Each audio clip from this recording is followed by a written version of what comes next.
lan ak àddina wërngal képp ak suñu yónneekaay xaalis bu màgga bi nga xam ne dafa wóor gaaw te noppale fii si biir Gambia Supersonics Money Transfer ñu ngi ci ñetti fukk ak ñeent dëkk si biir Afrika ngir jox leen melowaay yu gën si jotum xaalis bi nga xam ne kenn du ko laam-laamee saytu leen ñu si Google Play Store wala App Store ngir mun a bindu si suñ app bi di Supersonics Money Transfer app ndax ngeen mun a bànneexu si suñ money transfer services yi ay mbégte rek la ak Supersonics.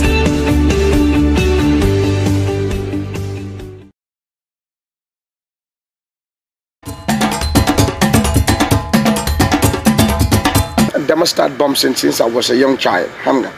Léegi then ma gis fa opportunity boo xam ne mun naa liggéey in the hotel industry. Then ma start di bombs ba yàlla ñu ubbilal ma yoon. Depuis kañ nga dugg UDP? Man I'm one of the founders of UDP. Founders? The bona fide founders of UDP. Déedéet kañ? Gis nga tey dinaa la wax dara loo xam ne musuma ko wax even si suma plateforme bi. Wow, Ousseynou Megos believe ne Barrow is not capable to run the country. So let's start a war against Barrow. Pour Barrow watch. UDP is the only political party ñoo xam ne they have a WhatsApp group ñuy saaga xeeti nit ñuy saaga yaayi nit ñuy saaga baayi nit ñuy saaga président ni Gambia te it's only UDP ñu am loolu. Baba Jah ñu bari ñu ne dang dee xeesal. yaa loolu dégg naa ko. Accutain. garab la loo xam ne garab bi pour pimples la. waaye garab bi.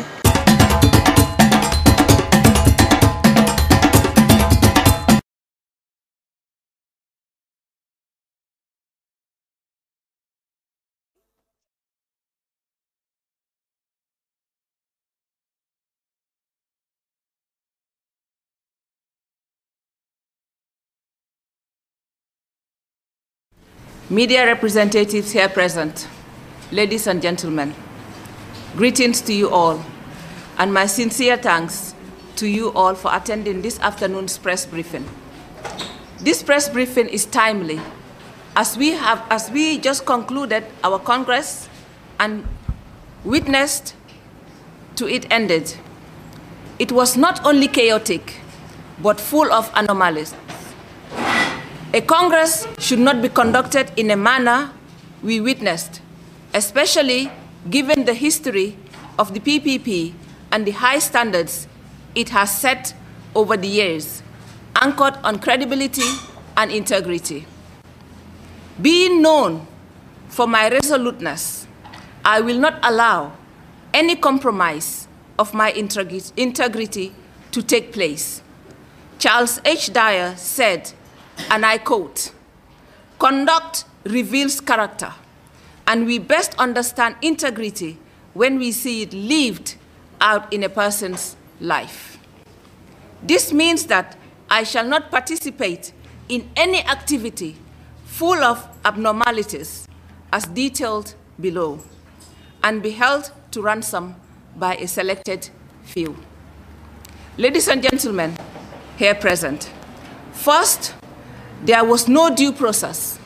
Second, an agenda was never adopted. Third, delegates were not presented with a copy of the draft constitution, and neither were they taken through it. Fourth, normally, the regional chairpersons should have been provided copies as was agreed at the committee. And all this was not done, yet they were expected to adopt a constitution. 6, no statement of accounts were reported to the delegates, neither was there a statement of the state of the party. Specific requests for financial statements were made by the delegates, stating that elections should only be held once the financial statements were produced. These requests were reasonable ones, which any responsible organization should present willingly, especially to a Congress being the highest authority comprising delegates from all regions in the Gambia. Ladies and gentlemen, these demands from the delegates were as follows: that the party presents its financial statement to the Congress, that the candidates present their manifesto to the delegates before they can conduct and vote in an elections. 3, that the mode of elections be determined by themselves as delegates as per the Constitution, which states that elections can be by raising of hand or any other method as agreed by the delegates themselves. I therefore strongly believe that a responsible leader should not wait to be asked for such important document. As a political party and a government in waiting, one must be seen to be transparent and ready to be held accountable. Demonstrating responsible leadership whilst at the same time building trust. The absence of trust, as we all know, does not enable growth. And I am convinced that this absence is what holds this party, this great party of ours, back. The lack of trust has been greatly manifested at the just conducted Congress and has demonstrated that the love our people have for this party has been lost in transition. This is epitomized by the lack of genuineness and sincerity in leadership. Leaders should inspire and not be timid to talk, and not be timid not to talk to their delegates. Going forward, therefore, I am of the conviction that what the party needs is a transitional leader, and a transitional leader that can tackle challenges with a defined purpose and direction to lead a major transformation and restructuring of this great party. To this effect, we, the undersigned, reject the constituted executive and demand for fresh elections to be held. Meanwhile, we are here to tell you that we have established an alternative executive pending proper, free, and fair elections. And to that effect, I declare myself the party leader and the Secretary General of the PPP. This will be communicated, this shall be communicated to the IEC, and as agreed by all regional chairs, they also declared Pa Ousainou Sakho as the Deputy Secretary General and the Deputy Party Leader of the party. I thank you all, and I wish you well in whatever we do. And I hope you follow us in our mission to transform the PPP into the party that the Founding Fathers desired when they formed this great party of ours. Thank you very much, ladies and gentlemen. In the Congress. Thank you very much, ladies and gentlemen. You are Flex Dan from Gainako. Thank you very much, Flex. If you had listened, I said pending free and fair elections. What I am saying is that we reject the elections due to improper processes. There was undue process followed. If you followed the Congress proper, you would know that there were so many abnormalities. A Congress without a statement of account, a Congress that fails to talk about the state of the party is no Congress. And bear in mind that even the Constitution was not adopted because due process failed to be followed. And like I said, we have the chairpersons of all the regions here present. That shows you that this is the true PPP, and I am the true leader of the PPP. There was indeed these irregularities on electoral issues. Why was it not directed to the IEC and then going through the proper channels, rather than coming today and declaring yourself as the leader of the PPP and you haven't gone through an election? Like I said, this is an interim. I said it pending free and fair elections. And I said we are going to inform the IEC. The IEC is informed after an executive is established, you do not inform the IEC that you are establishing an executive. Let me rephrase And Mr. Joseph, can I just finish? I listened to your question. We did not execute. We did not. Hold on.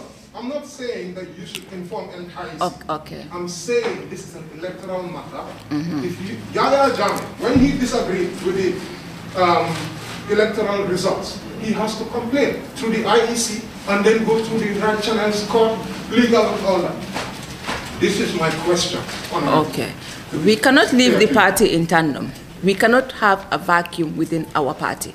Like I said, I have a letter signed by all regional chairs that is sent to the IEC. It is on its way to the IEC to inform them of our new executive, and that is the process. If you all remember, we marched out. The delegates, in fact, walked out of the Congress. That point, the Congress should have been cancelled, because you cannot continue on a Congress without the delegates.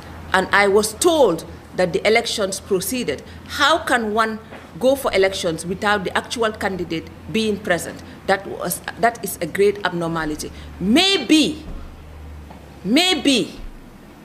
the people who were conducting the elections have the lack of knowledge to follow due process, or maybe they were doing it out of ill will. I am not alleging anything, but a candidate who is not present cannot run for elections. You cannot run for elections in absentia. That is a fact. I think my person speaks for itself. I am a person of integrity. I don't compromise my integrity. I do not bribe, and I do not condone bribery. I am known for that, and that is why I think I walked out. We had a committee that went round the nation with the delegate forms, and those delegate forms, unfortunately for me, I have the lead of the I have the person in the name of Ibrahim Savage that went with Sanusi Toure to take the forms nationwide. They brought the forms, and then when we opened the letters, when we declared the candidates, I went across the nation to campaign. But knowing me, even my parliamentary election campaign, I did not bribe anybody, let alone bribe my party members. I sold them my agenda. My agenda is to promote the party. My agenda is to empower the youth. My agenda is to empower the women. I do not condone bribery, and let that be in the minds of the people. Probably they condone bribery. That is how they run their affairs, but that is not how I run my affairs. And I think my character speaks for itself. That is why I am bold enough to write this letter, and that is why I think I was bold enough to demand that we present our manifesto to the delegates before they vote.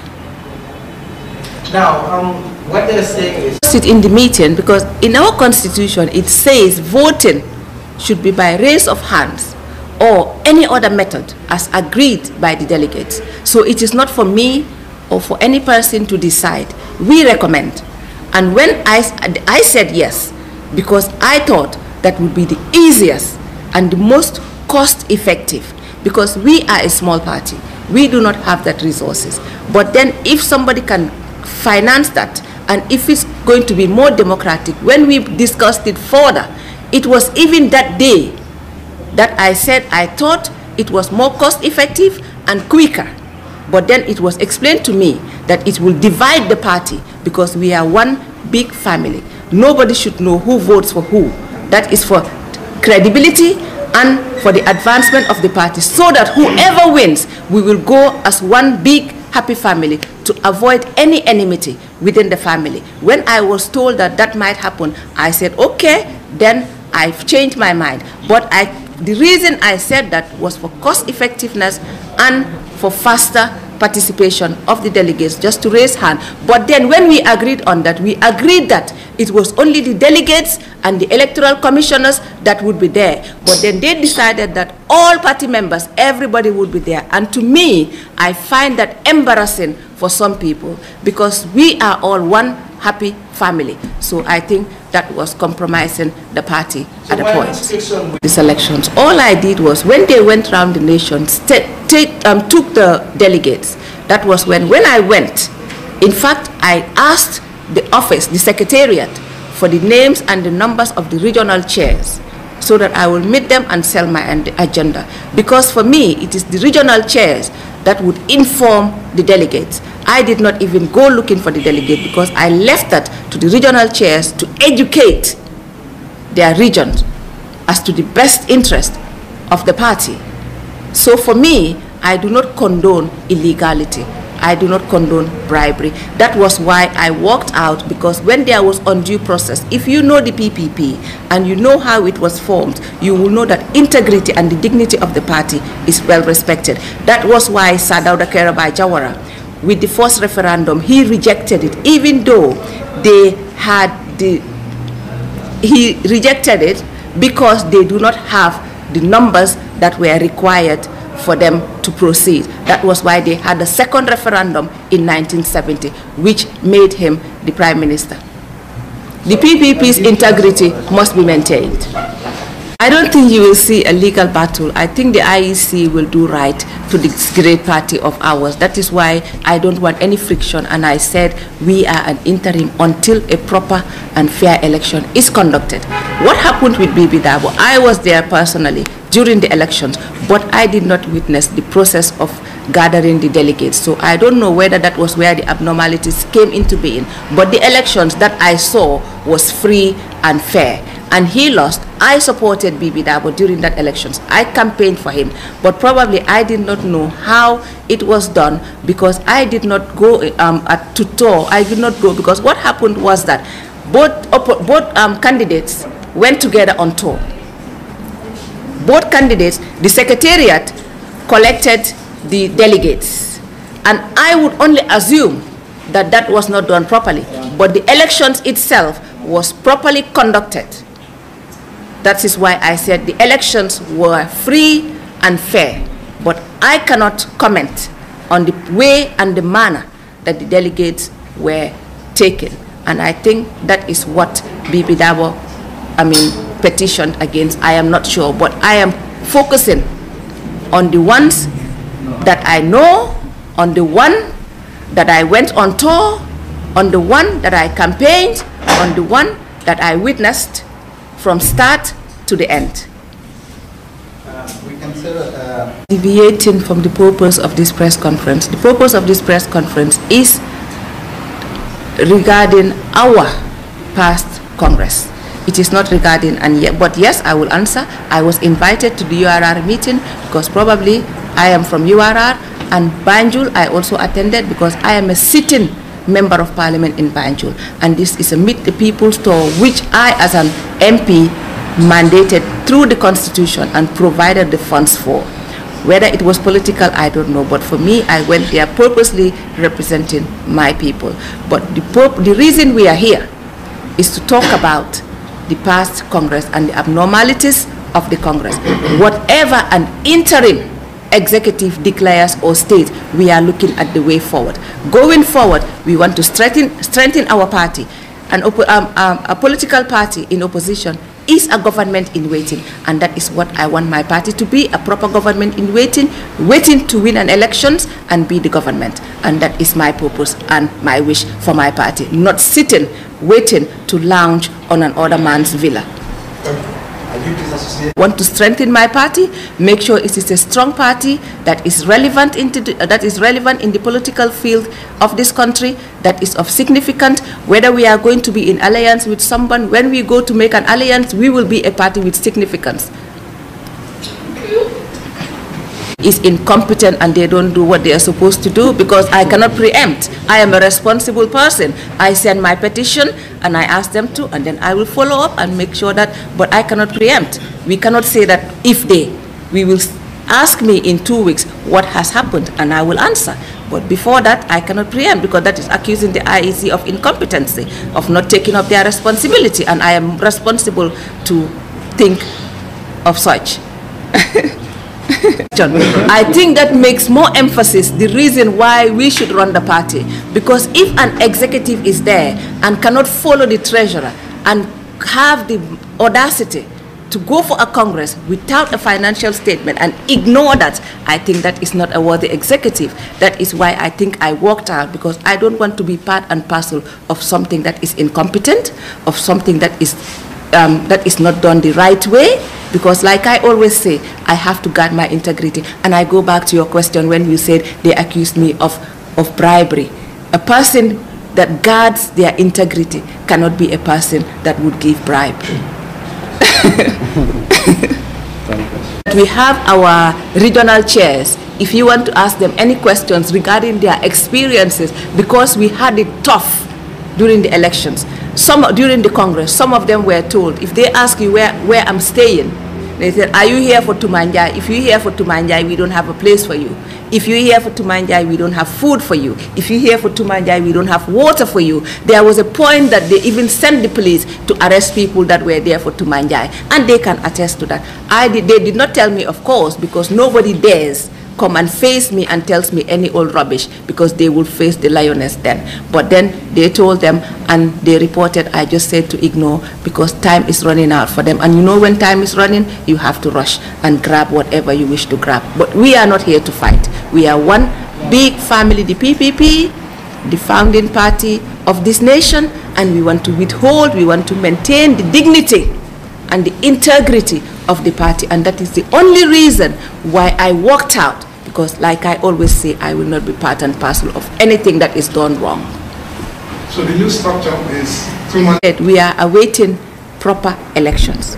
We will work as a full party. The party leader, the deputy, the treasurer, which we have agreed to be unanimously agreed. It wasn't my decision, to be Mr. Sheikh Manga. And then we will work with the regions, structure the party, because that is one major problem. We are not structured. I have been a member of the PPP since 2017. Bear in mind, I was born in the PPP, but I was active in politics since 2017, and you all are familiar with me. You all know my stance. When I stand my ground, I don't get budged. I don't get moved. Everybody thought I would resign, and I think that was the whole purpose. People preempting that once this happens, I will resign, and then the party will be taken as and how they wish. But that is not me. I fight to the end. I protect what is right, and I will maintain the integrity of the PPP, irrespective. Whatever it takes, however long it takes, I will withstand the heat. If you are afraid of the heat, get out of the kitchen. thank you.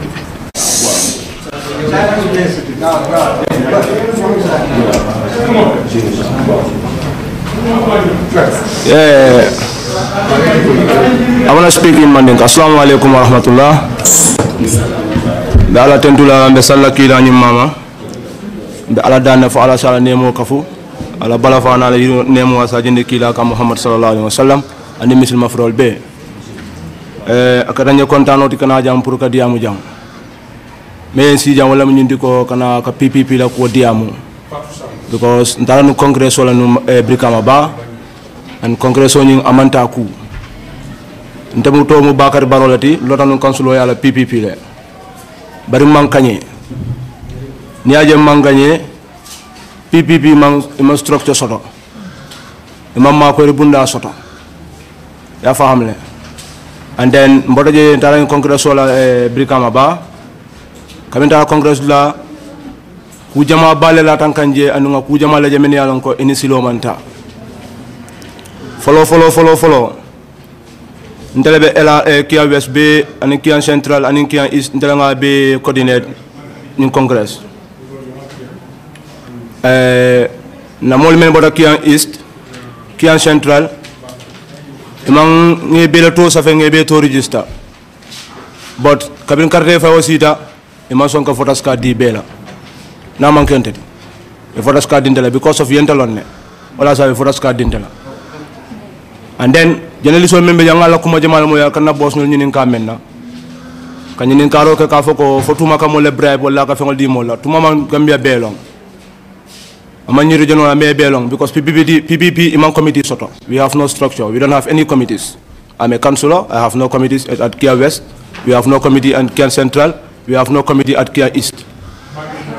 So itol lentol kumandi Cheba Jalo nala molu itol lentol kumandi kayaf ye kodo dinna they give me a money as a bribery because of you people are asking about bribery. Cheba Jalo give me money for vote for him. I did not vote for him.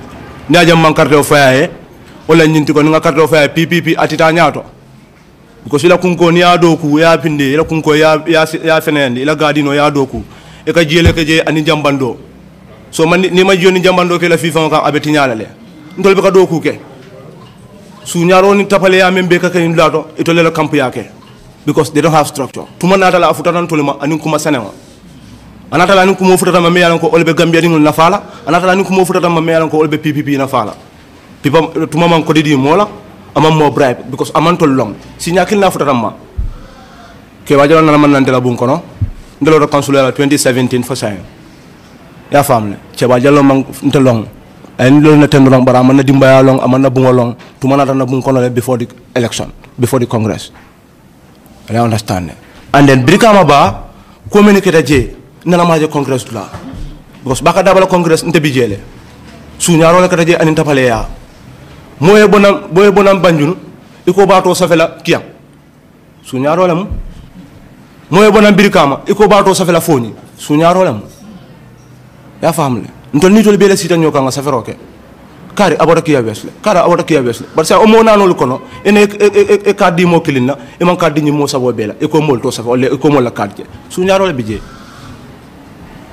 ala famle son tol ne ku yata baake ndela drive fo birkama ba paral ne pita kan ne ka saj because ye paral ko le ko ni drive fo mefelten jorang la babul birkama ba man domor e man transport di mol la kabin kada birkama ba transport dina kabin ka se e man transport dina so kamala Touma Njie to ba tentula baake andum PPP funding kewli be ba tele koma PPP has no structure in Gambia, so how can they win? We know the development of PPP and we know the future of PPP because we are the future. We are the councillors. We all run for the councillors and we fail. Because of what we have no support, we have no better future. They cannot do nothing. So kuwe mbo nyama nintole nyamo kendo nyame yalan ko asim parti bondino wala Touma Njie by force fonto ngal wa koma anu councillor men belo to councillor tan sabanim fen i belo to Touma le koma Touma te boy nola Cheba Jalo kabide carte o fay ay jelle soto tan kono to nim fen ay wala soto aman mo fa soto ndol kabirim pareta ngana carte sol mel delegate carte sol mel kafunyo kam wes more than 100 cards ani men yalan ko ngi to safe e man son ka carte o dile yel carte sol ta ye naj wes walipa so ko mbo nyama Keba Jallo ntole mala ala parti secretary general ya man son ala bi man son ala sam because man carte fay ani PPP ngol man carte fay NPP mo len carte fay nim carte o nim parti amanka Adam Barrow la patiti amanka Gambia dinkili na patiti amanka Touma Njie la patiti amanka Oje la patiti amanka Keba Jallo patiti PPP Gambia dingol le tam ete PPP ita dinol masakundala nini Gambia dingol man si yakacha nini PPP dingol man si yakacha kasulo ya kabira sita jam e me dingol soto e me bari dingol soto e natanto le no dalto e ko nyiko alilo mbelo ngo place soto mba ron ibika information soto ibika kibaru soto ibika do ku do keno ibika kuma keno fana manke congress ni congress so Touma la fa wala bola PPP ndal naka fo fala ngadi NPP la an na tar nun ko ni NPP be la nyokan ni do ku ke bar naka fo nta faale PPP la congress PPP la congress PPP executive kabuji na NPP la moto la kon NPP la bosol nata je ila pick up o men nata je is more than 7 pickups PPP na ko dole ndol we have our own account more than 50 years PPP be Gambia jam nga congress ke at birkama ba na ko dole marali membula manna me fana mbono ma amanna to nyaata je so mbal dan na Gambia dingolu ndol be da men to bibi la lo man kontaan PPP dingo be dawda amang kontaan ni mo kale ko Cheba Jallo winta PPP ama win tapale yalla kata je ndek mo be jele wa jele full region full district e kam monano to safe o district o dingol ka wuli ka tan dila ko ale men to safe ni mabon to la district kam iye wuli ndije itata modol kamananje so aussi fa ngo sifa le kata wala sabu e amo wulindi je la faka fitno wulindi so ndo fana ko no mole al findi banta on reblo ma finta faye ndole wuli tan ndole wuli tan ko yul solo al be findi banta because e parale ko mandi congress e ka para troupeau ki na e ka fa anda mo le congress la pour na fa nikol ni même man kato fa tuma yemuta ndole ko no mole findi kamen be finta banta ndala honorable non ko honorable finda banta honorable finda nam banta kumo membe jan siata nda be fono me duala ala malen so kayroni sima ala baraka ala baraka ala baraka mbooloo mi yéen ñëpp maa ngi leen di nuyu man ngeen baalal ma nag si olof laay wax asayit waaye suma baat bi dafa dee parce que maa ngi woon biir kaama baa wax ji man la Hadi Dieng aji Hadi Dieng jaara soom maa ngi jógee LRR man nag Kéba laa doon support man parce que ñëwoon nañ ba suma kër ñëw nañ fa ñaar ba ñetti yoon biñ ñëwee maa ngi am benn teen bu yàqu suma kër waxaguma affaire yi congrès bi de affaire yi teen bi lay njëkkee parce que ñu ngi ma doon saaga ne dañ ma gasal teen dañ ma defal lii dañ ma defal lii waaye man tontuwuma parce que man ku ma saaga te ma dëkkaa yow fii ci dëkk bi maa ngi toog di la xaar bés dina ñëw dinaa la mus a jàpp ma noppi teg waxuma dara bi Touma ñëwee waxtaan ak ñun ñu seet ne Touma jigéen la te ñun ay jigéen lañ ñu ne olof njaay ne góor ca góor ña jigéen ca jigéen ña ñu dem toppi jigéen ñi ñun loolu mooy suñu rôle ñun te man Hadi Dieng mii ñaari compine laa am benn baa ngi tudd Umusol la Yirwa Kafu beneen baa ngi tudd Sooma beneen baa ngi toogoon tudd Sooma beneen baa ngi tudd Sooma Yirwa Kafu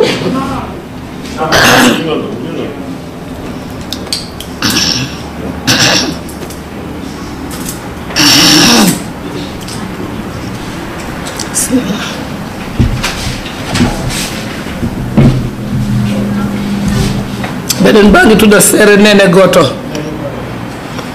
depuis nakal tuddaati depuis si tali bi ba dem ba karanta ba man Hadi Dieng mii maa ko amee am naa ñaari téeméeri jigéen ak ñeent fukki jigéen ak benn xool daan fatti wan voters card yoo xam ne yëpp taxaw na te Touma lañ koo sànnil incha allah même su ma deeyee dinañ ko oteel parce que li ma gis naxari na ma te xaw ma loolu lan moo tax ba mu war a am fii ci Gambia gi nga xam ne ñun ñëpp ñoo ko moom. biñ demee dañ mitile Touma mu wax ñu affaire yi congrès bi ñu ne ko bu soobee yàlla digguñu dara Touma joxuñu guru Touma añ sax dem fa ñëwee nuyu siñ ñun ñoo ko toogal suñ bopp defaluñu dara waaye ñun ñoo seet ne ñun ay jigéen lañ te jigéen lañ war a topp comme ñun. waaye saaga nañ ma biir kaama baa ne ma lan ngaa toppee kii nii xanaa yow doo jigéen ma ne koy xanaa yow doo góor ku la jur yow du jigéen a la jur mu ne teg noppi waxul dara lu nekk wax nañ ma ko biir kaama baa waaye loolu nécessaire wul pour ñu di ci dem li ma gën a naxari mooy bi añ yi pare ñu indil ñu ñeneenti palaati maalo ci ñaari gele-gele ñeneenti palaati maalo ma oo caam ne ko ñeneenti palaati maalo yi pour lan la su ma rakkaat ne le to ko jël ko nga delloo leen ko mu ne ma duñ leen ko delloo parce que ñun ñëpp ñoo ko moom ñii añ ñii añuñ ñu dal di dajale suñ xaalis si compagnie bi dem jëndi añ ñëw toog añ reer jot di same thing ñuy wax loolu ñu dem ca sànneekaayi karta ba ñi nga xam ne ñoom lañ bind parce que man bi maa ñëw dañ ma wax ne Kéba ci boppam mu ne ma sooy ñëw na nga indi jaara central mooy jàppine mu ne ma na nga jaar fale indi jaara is mooy pakaliba man maa taxawal suma oto epp leen yóbbu leen ba si mitinukaay bi biñ demee ñi doon oo ci suñ gannaaw waa jaara is yaa ngi toog waa jaara central a ngi toog ñooñu ne ma lii naka la mun a amee aji Hadi te ñun ñu dëkk ci dëkk ba juddoo ci dëkk ba yaroo ci dëkk ba màggee ci dëkk bi ñuy oo ay olof di oo ñu dëkk Serekunda di oo ñu dëkk biir Kaam te ñun ñu toog ma ne leen lu ma si mun ndegem ñoom ñooy bind seen bind ñoo yore seen pen man jànguma xaw ma lii nu mu demee nii xaw ma ko ñun daal suñ ñetti région nii yëpp man Mbaaco Dieng Hadijatu Diallo Déja Diallo ñun rek lañ ci jël billaahi wallaahi tàllaay dem naa ba màkkalaal suma loxo bii ci Kaaba ga musumaa gis lu mel nii lu may biir Kaama baa laa ko mus a gisee ñu di ñu saaga bugg a daanu ci kaw Touma pour xeexa moom loolu pour lan la ñun tamit ñu jóg génnee Touma ne ko nañ dem ñun duñ ote parce que ote bu ñoo xeex di ooyi ay para moto para yi di ñëw ñun duñ fekkee ote boobu loolu man mooy suma wax li ma ci naqari bari na waaye duma ko mun a wax yëpp wasalaam. congrès bi niñ ko dundee foofu képp koo xam ne nit nga te ànd ak sa xel du la neex ndax mbir su fekkee da nga ko bokk ak nit ki doo ko wan ne ñoo ko bokk ngeen dem ba ci place ba borom wane na lii bokkatuñ ko man maa ko moom man kenn noonu laa gisee congrès bi looloo ma tax a mer ma génn ma ne kon suma père bi Touma bu fekkee dañ koy sànnil moom laa koy sànnil waaye yëkkati loxo duma ci bokk ndax mer am na ba pare li ma gis foofu dara doyut ma ci liñ daan di wax am nañ fi benn woote kansuloo woote bi teraane bi suma suuf am ñaari kansuloo yuñ taxawal ñu ne ñu góorgóorlu leen loo leen def rek bu ngeen amee bu pare dinañ fexee ñu delloo leen problème bi ñu fa jëlee tuuti ko la ñu tëj ñu ci ndax lu ñu doon jox si xaalis du doy ñuy ut suñu xaalis si boppa di leb di jëndal suñu boppa fuyal dafay moto ci suñu xaalis si boppa bor yooyu toppal nañu wote bi passé la mot juróomi weer yoo xam ne ñu ngi fay bor ba tey bor ba jeexul soo demee jokkaatu soo leen ko waxee dinañ la wax loolu dëggal ndax kansilo yi ma fa samp ñu ngaa dunda ba léegi ba kenn ki sax dafa mer ren mu génn si parti bi ngir ni ñoo doxee soo phase bi dafa métti parti da nga koy toppa pour suqali waaye du ko dundee parti dañ koy suqali waaye doo ko dundee man li ma gis mooy dañoo dundee parti moo tax man suma mënatuma ko muñ ma génn fa. Baba regional chairman CRR North ko addimin noon ko affaire mette amen ko woni mette de min jano Birkama Ba congress o kono no min tawirimo ni ɗum ɗon minen wona ko weli min par ce que congress o no min jirimo ni ko heedi heeɗa woni toon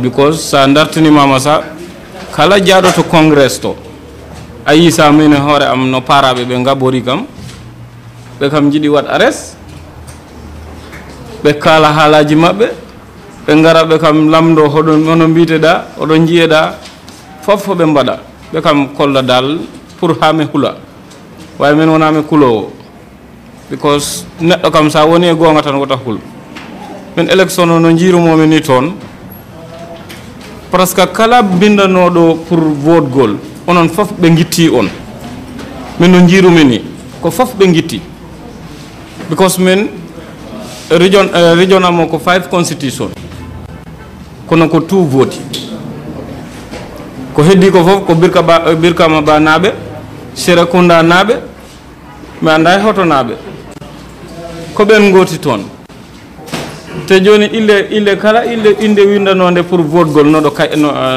noga kayit ga te kala poɗɗo toon vote miɗoma andi joni si ɓe gaddi goɗɗo miɗo ɗum foti salo because min wona min wanni hay goto wona min windani hay goto délégué ma beddotoɗo ɓe fof ɓe gandi ko chairman constitution aji ɗi kalananmi ɓe binda ille waɗoɓe ɓe vote ɓe gokka kam ɗum mi adda ɗum ga Banjul to Pamoudou en ga joni somin jeeyi ha Birkama ɓe mbi yoɓe ceeñ ɗum nde ɗon tanno kam jagni te min kala jaaɗo e amen motoji ɗi ko Touma okki kam haalis jobmi ɗi because ɓe jaɓani yob motoji ɗi ɓe jaɓani hirten yimɓe ɓe jaɓani ɓe minen sa ɗomin ɗomin nawato sa ko comme hay babbi ɗi gonta toon billahi wallahi tallahi ñun fiñu gayi yoɓu sa billahi wallahi ko donul nit sa munut fa fanan si Allah bi la ñu yoɓu du añ du ndewo du reer yëpp Touma bi mu ñëwee moom moo ñu jox foofu ñu jënd sa ñaari xar léegi kon naka la affaire bi demee jaarale wuñ ko si yoon te léegi su fekkee ne ñun bind nañ délégué CRR North ñoom ñëpp dem nañ léegi ñooñu yëpp ñu génnee leen si liste bi dem si waa Banjul ak waa Birkama Ba di wooteel waa CRR North naka la loolu mun a demee te maa ngi amaat tamit ay witness ñoom ñëpp xam nañ ne am na ñi audio yónni woon si man boobu dinaa ko wax because foog boobu def ma naxari foog ma wax ko mu ne gars yi konka man farlewuma Keba Jallow dañ ma war a arrest Demba Ba moo ko wax ñii yëpp suma witness la ñu ngi fekkee ma ne kon man dinaa toppa li ma toppa ba gars yi arrest ma te loolu li tax ma gëm ko mooy para yi tamit oo nañ ma fu nekk ku dem si congrès bi yaa ngi gis nu ma deflanteeg para yi kon affaire bi dafa doy waar daal sant yàlla.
dama start bombing since I was a young child xam nga léegi then ma gis fa opportunity boo xam ne you know mun naa liggéey in the hotel industry then ma start you know the bombs ba yàlla ñu ubbilal ma yoon. Depuis kañ nga dugg UDP.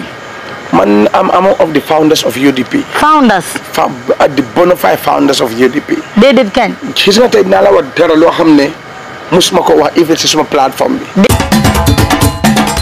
Wow, Ousseynou Megos believe ne Barrow is not capable to run the country. So let's start a war against Barrow. Pour Barrow watch. UDP is the only political party ñoo xam ne they have a WhatsApp group ñuy saaga xeeti nit ñuy saaga yaayi nit ñuy saaga baayi nit ñuy saaga président yi nit Gambia te it's only UDP ñu am loolu. Baba Jah ñu bari ñu ne dang dee xeesal. yaa loolu dégg naa ko. Accutain. garab bi loo xam ne garab bi pour pimples la. waaye garab bi.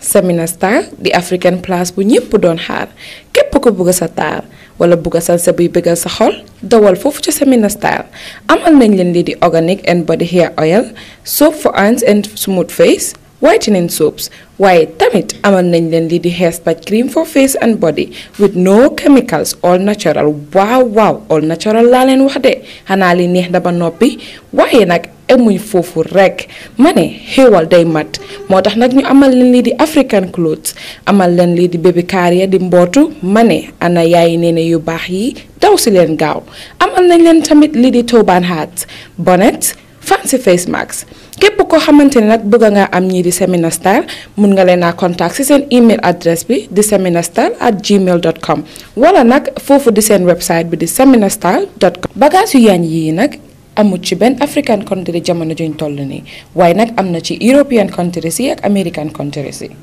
pour bégal sa xol rafetal sa taar dawal foofu si Semina Star rafetaay yépp ay feeñ